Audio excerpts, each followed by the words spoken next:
Blessings, BookTube. I'm a big fan of the humor of Stephen Fry, and now I'm a fan of his writing as well. Now, whether or not I would have chosen to read the fictionalized account of his early years called The Liar, or this best-selling autobiography, but it really just covers his early years, hard to say, but this is the one that fate put in my hands. So let's go with it. First of all, the title, Moab is my washpot. Oh my gosh, probably the worst biblical.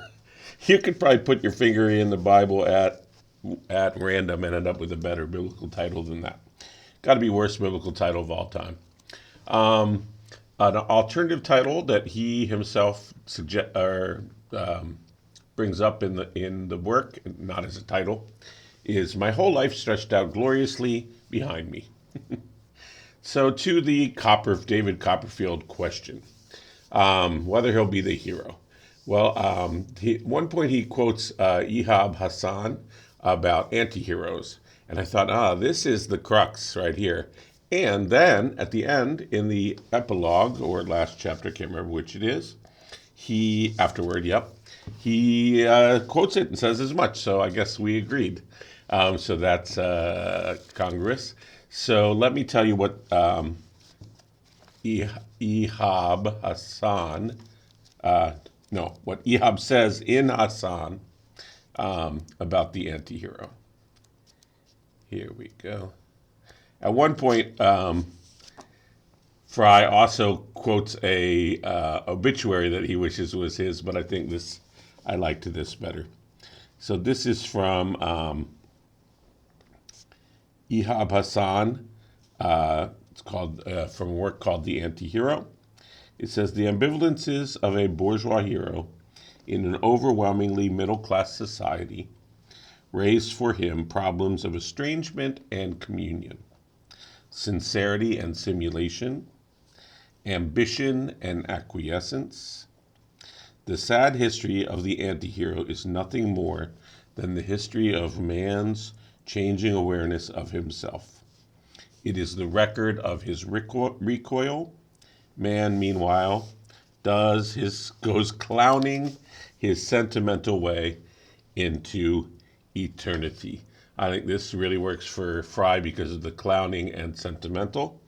And I also like that it is not limited in identity politics, except for the exclusive male languages. But if we change that, it's pretty broad to most of us, although perhaps a little more focused on social class, as Brits are, than Americans.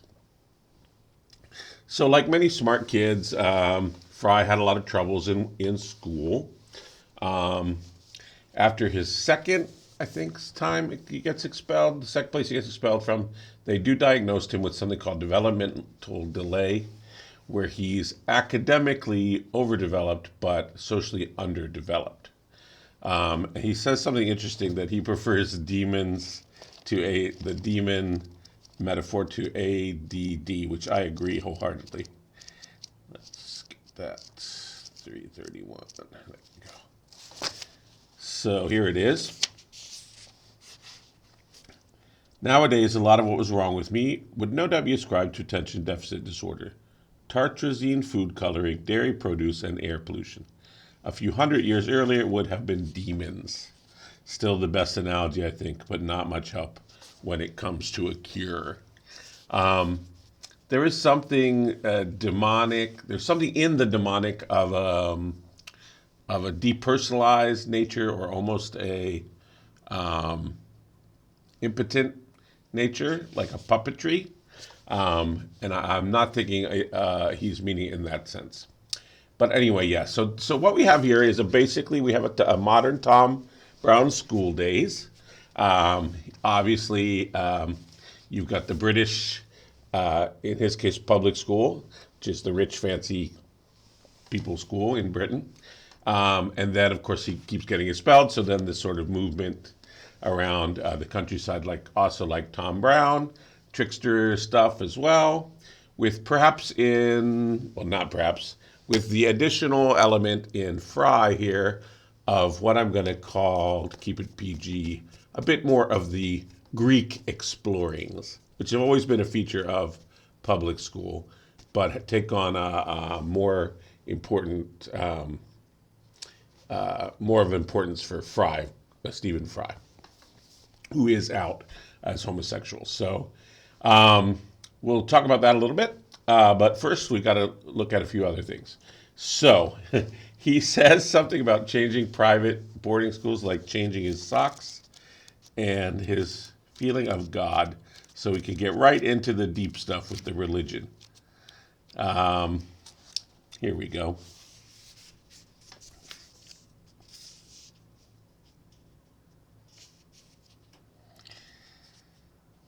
The rightness or wrongness of private boarding education is a separate issue, and I change my opinion about it as regularly as I change my socks, the desktop pattern on my computer screen, and my views on God.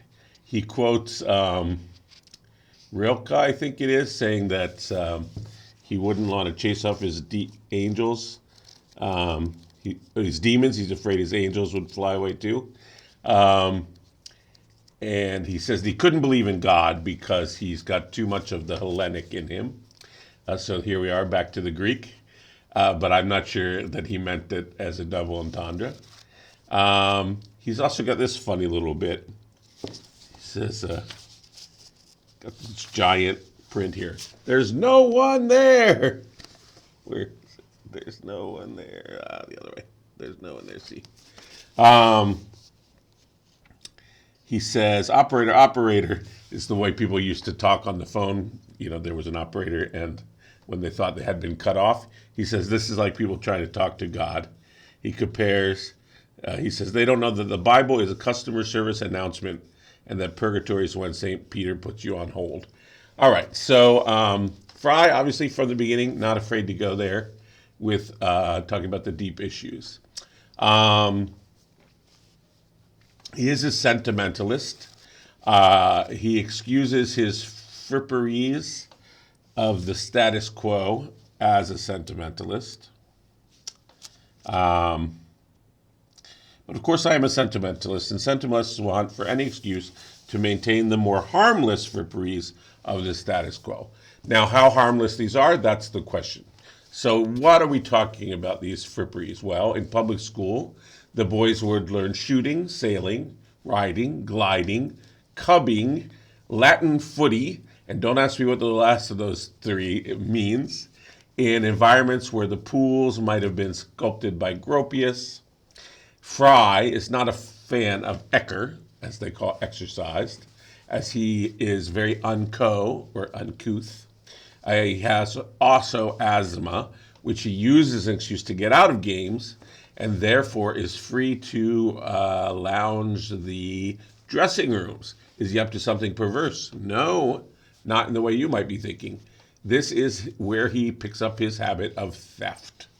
And that's just one of his particular traits that is difficult to form an opinion on when you're going through this book trying to like Fry.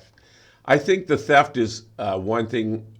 I think on another level, it's sort of what theft leads to in terms of lying, blackmail. At one point, he threatens to set a kid's bed on fire. This is the bigger problem. And the British public school system seems to want to deal with it like in Butler's Erewhon. They deal with the criminals sort of by shunning. What else is this public school like? Well, it's got the chef, not a cook. Their chef's named Ken Hunt. A funny spoonerism is there. And it got a butler of a spivvy tone. Alums such as Boris Karloff, writers like Norman Douglas, a poet, dramatist J. Elroy Flecker, who wrote something he really likes as sort of an anthem for all the unhealthy boys, as he puts it. And he wrote the couplet that should be the motto of every unhealthy schoolboy. For lust of knowing what should not be known, we take the golden road to Samarkand. That's from his book Hassan. And then also Ronald Fearback. Nope, that's Sorry, I think I've got a spelling issue there in my notes. Ronald. It's Adderley is his real name, and this Arthur Ansley. And oh no, it is Fearbank. Fearbank is his nom de plume. So you've got also this sort of he calls him the top of any queens, any reading list of queens, by which he doesn't mean the royal queen. A favorite of Ivy, Aldous, and Evelyn, however you want to say it. That Ian Forster called affected, Cyril Connolly called Mandarin, and here we have again sort of bullet points, big type that you find in humor books often, even though this is way more literary than most humor books I've read. But here he develops this central idea of his, which I think is, and it's kind of in the center of the book as well, called camp. So what he adores about Douglas and Fairbank is that they were, as Forster said, unhealthy. So the black bombazine bombast of their Victorian childhoods and educations gave those two writers a deep yearning for light, color, exoticism, and the pagan. In Furbeck's case, the Marian paganism of the Romish Church, and Douglas's the real paganism of dryads, fauns, and the great god Pan. They strove instinctively for a style that is the antithesis of blackness and bombast, and the best word for that style is not Connolly's Mandarin, but camp. What is camp? A much misunderstood word. Everyone has their own feel for it. Here is mine. Camp is not in rugby football. Camp is not in the Old Testament. Camp is not in St. Paul. Camp is not in Latin lessons, though it might be in Greek. Camp loves color. Camp loves light. Camp takes pleasure in the surface of things. Camp loves paint as much as it loves paintings. Camp prefers style to the stylish. Camp is pale. Camp is unhealthy. Camp is not English, damn it. But camp is not kitsch. Camp is not drag. Camp is not nearly so superficial as it would have you believe. Camp casts out all fear. Camp is strong. Camp is healthy. And let's face it, camp is queer. Mostly. Parentheses. Now, is Fry claiming camp for himself? Perhaps better to say he's aspiring to it, maybe, at least at this young age, or even at the time of writing. Right, so, odd approach to homosexuality in the public school. So the slamming of the kids' dicks in the desk lids, pardon my French, that's lads being lads, no problem. But the time that Fry put an arm around a boy who was cramping at the pool, this is, this mark of affection is called queer. And that's clearly not a good thing in the eyes of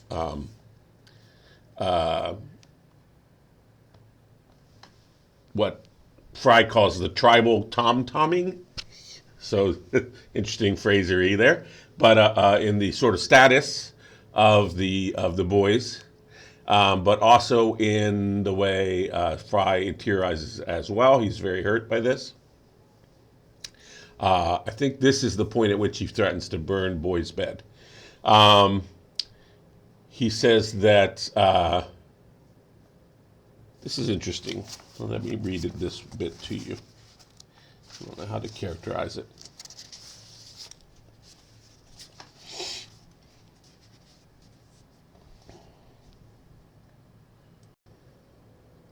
Here, Fry is talking about his broken nose. Says, we keep our insignificant blemishes so that we can blame them for our larger defects. Now, I'm not saying he sees his sexuality as a defect, but I am saying there's a certain masking going on. He also says that belief in shamelessness is the root of all evil, as money is of misery. Here we go.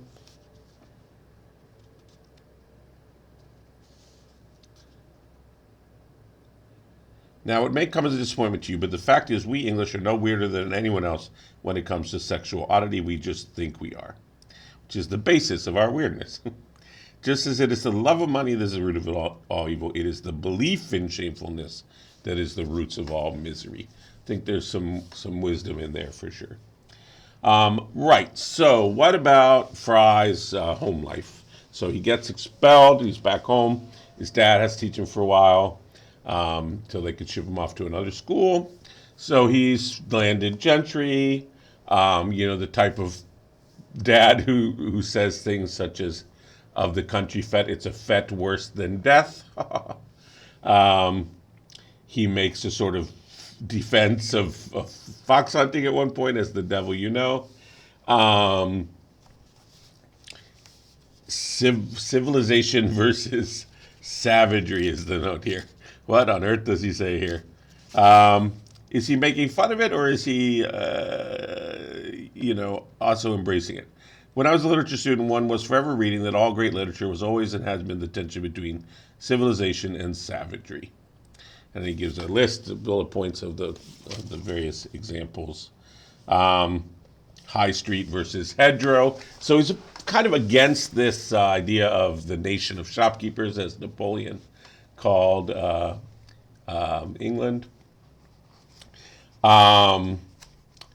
has a funny observation here. He says that writers, this is a little trick now, I'll let you in behind the scenes. They swap place, like many writers, I tend to use local place names as fictional surnames and surnames of people I know as fictional place names. And at one point, one of the boys has to change his name. I think it was a remarriage issue. So Fry decides he wants to change his name to, what was it? Peregrine Ainsley Whatenough. And the master tells him not to be an ass or an arse. So there you go. He's got an alias, Fry does. He's got his broken ex-con nose, but he doesn't claim his Jewishness. Yeah, his grandma, whose name was Grabscheit, sorry, that's the name, was Jewish. And right after a section I'll read you later where he talks a bit about his sexuality, Stefan talks about how, he doesn't really think too much about his Jewishness comparatively.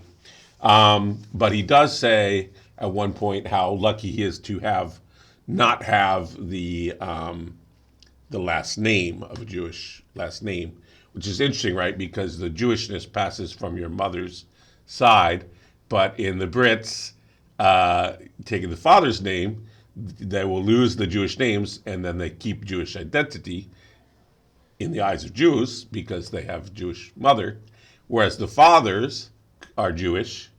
They end up with a Jewish name, but they aren't considered Jews by the Jews because unless the mother is also Jewish.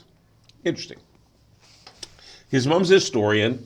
When Fry starts getting into acting, she's constantly trying to be convince him that he really just wants to be a barrister. So there's a certain middle classness here, as well as upper classness, I would say. No one ever wants to claim it, but nor does Fry say so outright. But I think they clearly have some money. This next bit about his background is a citation from Oscar Wilde. And this is from The Importance of Being Earnest. So he says, anybody can make history. Only a great man can write it. There's no mode of action, no form of emotion that we do not share with the lower animals. It's only by language that we rise above them or above each other. By language, which is the parent, not the child of thought. So at some point, I think he's 15 years old, he writes a sort of epic poem. Well, we'll get to that when we talk about style in a minute. Um,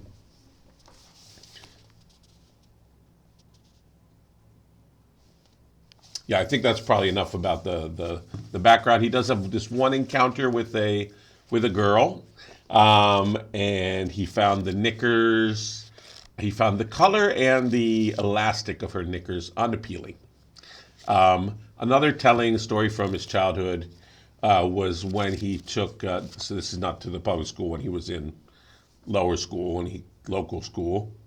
Um, they sort of had a show and tell, and he was extremely competitive.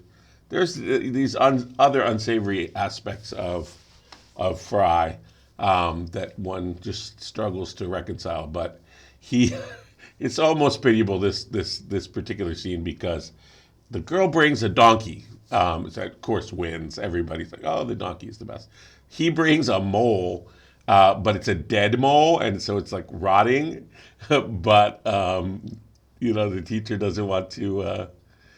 The teacher handles it really well, but he's so mad that his mole was trumped by this donkey. Now we can forgive him that because of his age, but one senses that there's still something of that in Fry. I don't know, maybe that's unfair. All right, let's talk about Fry's style. So the famous pedantry, obviously Fry is very intelligent. He at one point quotes Cleopatra's nose. What does it say here? Le nez de Cléopâtre, s'il eut plus court, toute la face de la terre aurait changé. Didn't Pascal write that? So he quotes Pascal in French without translation. He's talking about this poem that he wrote when he was 15, and he talks about the Byronic, Hudibrastic rhyme in the polysyllabic endings of the.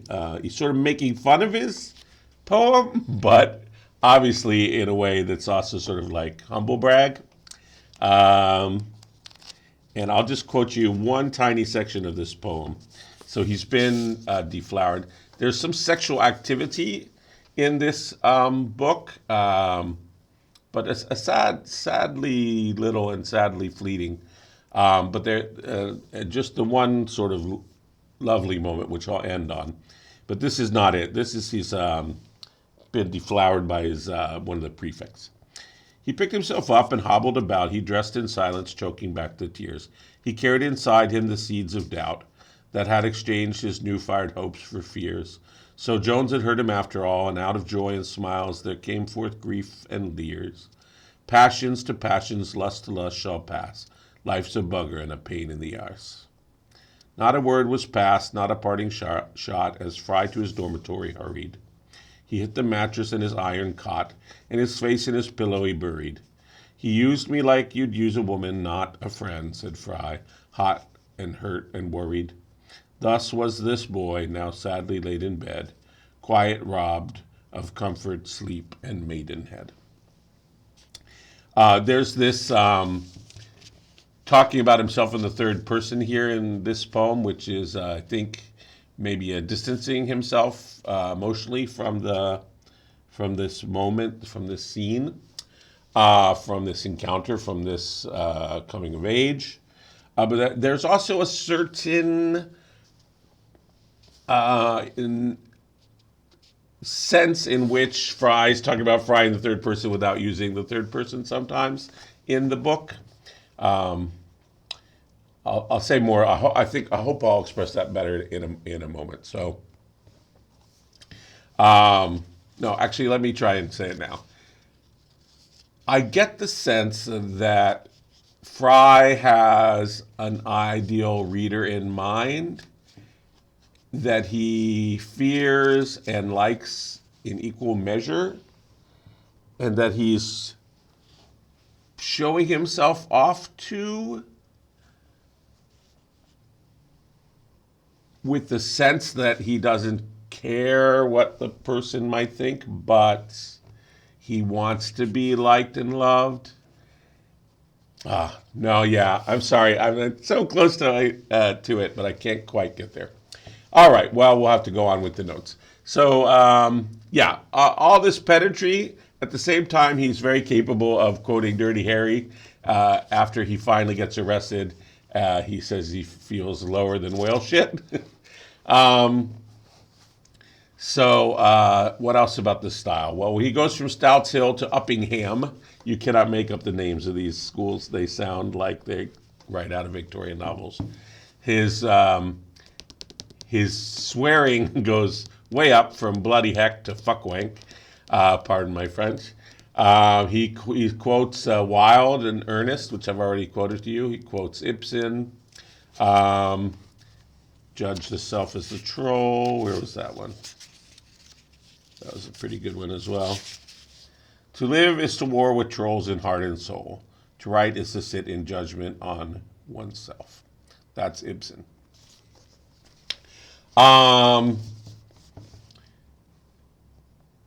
This is very interesting. So, like Rowan Atkinson, with whom he worked on Blackadder, Rowan Atkinson had a famous stutter. Fry also had a speech impediment as a boy. He spoke much too rapidly. So it's very interesting that two comics became very, very skilled at enunciation and wordplay through their work as children with speech therapy. I find that fascinating. Okay, so I would call the wordy style in the scene where he's doing the speech therapy. It's almost like out of Ionesco or something, or the Moses Supposes scene, if you remember that song in Sound of Music. But I would say that they end up, Rowan and him, as sort of Cantinflation, if you know Cantinflas comics, or Danny Kaye. All right, so now this bit. Now, the language also problem of Jewishness. This was very interesting. I did not ever think of this. I've not encountered it anywhere else, so I need to give it more thought. So I'm not prepared to comment too much on it at the moment, but he says to the healthy English mind, a phenomenon we will dwell on later, there is something intellectually spivvy, something flash, something Jewy about verbal facility. So that verbal facility is somehow suspect. As I said, as we said, he is a sentimentalist. I would say he's also a sensualist, but not a hedonist. He'll talk at one point about drugs. It is until just before his arrest, after he's finally gone around the bend and stolen a credit card from his best friend's family that's hosting him and gone on the wild splurge around the country. He must have known he was going to get caught. That he got his first drunk, and that was at 18 years old. So, but he is a sensualist. You can hear it in his style. High on a mound, half a mile away, stands Stout's Hill School, a dashing castle of napped flint, all turrets and arrow slits, and skirted by a dragonfly flicking, carp snapping, mallow flaming lake. The lane from Stout's Hill to the village winds steeply down to the Dursley Road. There is horseshit there, dropped in Caramac-colored lumps by warm-sided bay mares, ridden by gymkhana jolly girls who blush fiercely when they meet your eye. Colors, temperatures, tactile words. Really great writing there. At one point, he's talking about what was that? Congregational practice.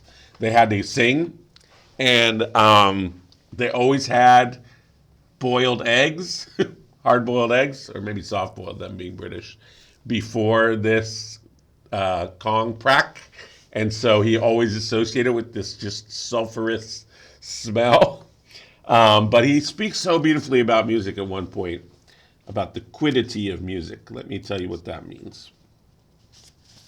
This is the longest citation, second to last, I think, so bear with. It says, music is the deepest of arts, and deep beneath all arts. So E.M. Forster wrote somewhere. If swimming suggested to me the idea of physical flight, then music suggested perhaps much more. Music was a kind of penetration. Perhaps absorption is a less freighted word. The penetration or absorption of everything into itself. I don't know if you've ever taken LSD, but when you do so, the doors of perception, as Aldous Huxley, Jim Morrison, and their adherents ceaselessly remind us, swing open wide. That is actually the sort of phrase, unless you're William Blake, that only makes sense when there is some LSD actually swimming around inside you. In the cold light of the cup of coffee and banana sandwich, great details, essential details again, that are beside me now, it appears to be nonsense, but I expect that you know what it is taken to mean. LSD reveals the wetness of things, their quiddity, their essence. The wateriness of water is suddenly revealed to you, the carpetness of carpets, the woodness of wood, the yellowness of yellow, the fingernailness of fingernails, the allness of all, the nothingness of all, the allness of nothing.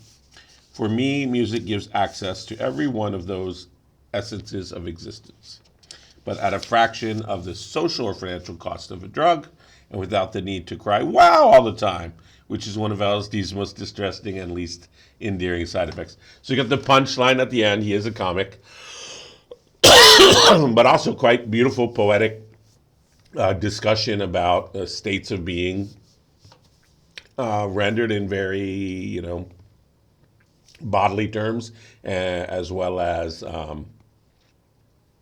poetic. Alas, he's tone dumb, not tone deaf.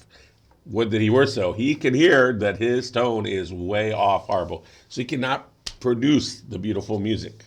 Tragedy. There is some tragedy to Fry. And maybe that's what it is. He refuses to be a tragic anti-hero. Perhaps that's taking things a bit too far. But anyway, his musical tastes are so far out, they're far in. He transitions through a band called the Bonzos. I had to look up a bunch of these things. To comedy albums. Sir Viv's Donut and Grand's Greenhouse, Legends of the Halls. And now these he could mimic, unlike the music. So he could produce comedy. He loves also cinema. It's not less solipsistic than the music, less bullying than the comedy. His influences include The Go-Between, which gives us Past is a Foreign Country, Baron Corvo, of course, Forster, notes on English characters, where you have the nation shopkeeper thing, funny quote funny quote whereby he talks about Britons doling out their emotions like potatoes in spoonfuls. You got Cyril C. Is Theory of Permanent Adolescence. He likes Sayers and Biggles and Buchan, and Heaney and Hughes and the poets. Later, Genet, Roth. He likes poetry better than the prose of D.H. Lawrence and Hardy. But his big three, he says, are Wodehouse, Doyle, and Stanshall, which is this comic I looked up. And here I would say Fry does not know himself because, that I feel qualified to speak to. I've only read this one book of Fry's. But I would say his prose style here doesn't owe anything to Doyle or Wodehouse. Tiny bit to Wodehouse, perhaps. And his comedy I've seen quite a bit of and doesn't, from the little I watched of Stanshall, doesn't really trace back to him as well. So I suspect he has many more sources even than those that I've quoted to you. But I wouldn't trust him on him saying that those three are the touchstones. Um, so there's this sense in which Fry sort of knows himself and sometimes is quite blind to himself, which is perhaps also a sense of frustration I had sometimes reading this. He quotes Woody Allen: "All literature is a footnote to Faust." He has this really interesting observation. He says, "Perhaps all of adolescence is a dialogue between Faust and Jesus Christ." Unpack that. So I used to try to reduce all the sort of literary works that I would analyze to essential questions. And if I still did that, which I don't do anymore, one essential question I could draw from this work would be, excuse me, whether style is parent of substance. At one point he talks about, which is pretty interesting, but mainly this idea.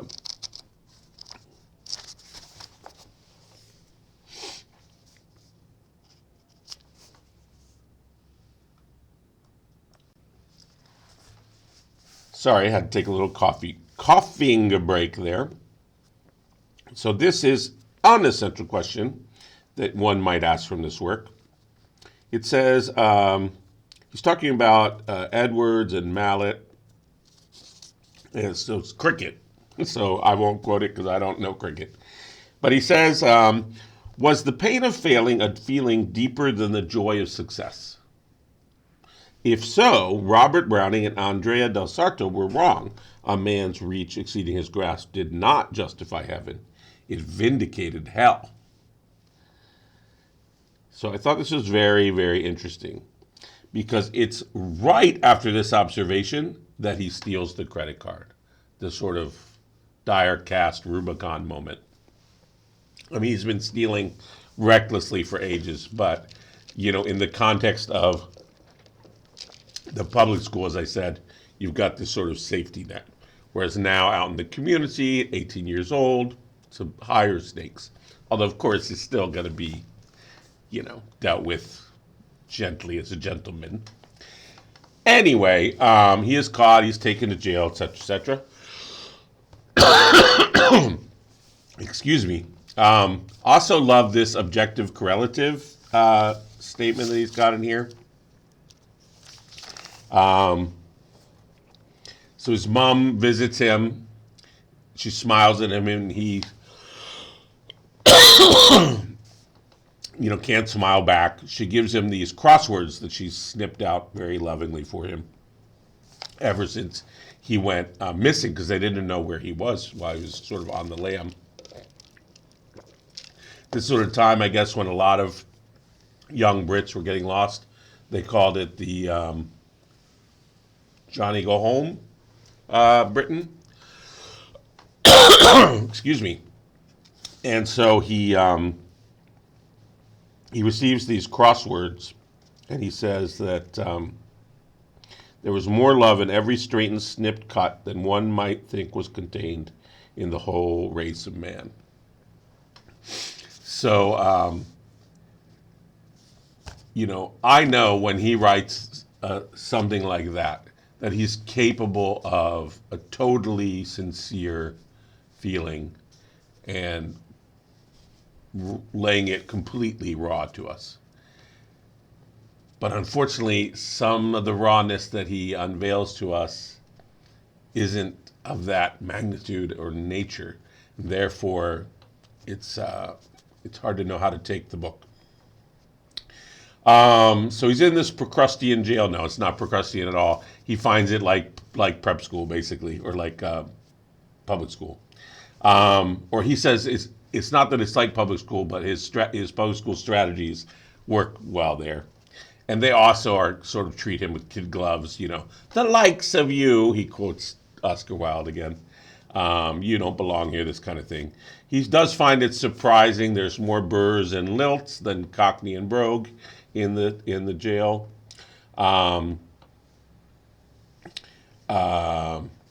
He's again diagnosed, or he's what does he call it? Cyclothymia. So he has this credit card, right? And he has this manic behavior, but with no joy. Cacophoric, he calls it. So he's just acting like he's on a romp, but he's not romping. He's not happy. So he's capable of these amazing insights, right? So at one point, and he can be very aphoristic. Like at one point, he says, "Listen to this, and this is so quotable." So his dad picks him up from prison, I think it is, and he doesn't want his dad to understand. I did not want him to understand. No adolescent ever wants to be understood, which is why they complain about being misunderstood all the time. And most passionately of all, I did not want him to know about Matthew. Matthew is the name Fry gives here to his one love object that they sort of half unexpressed, I would say.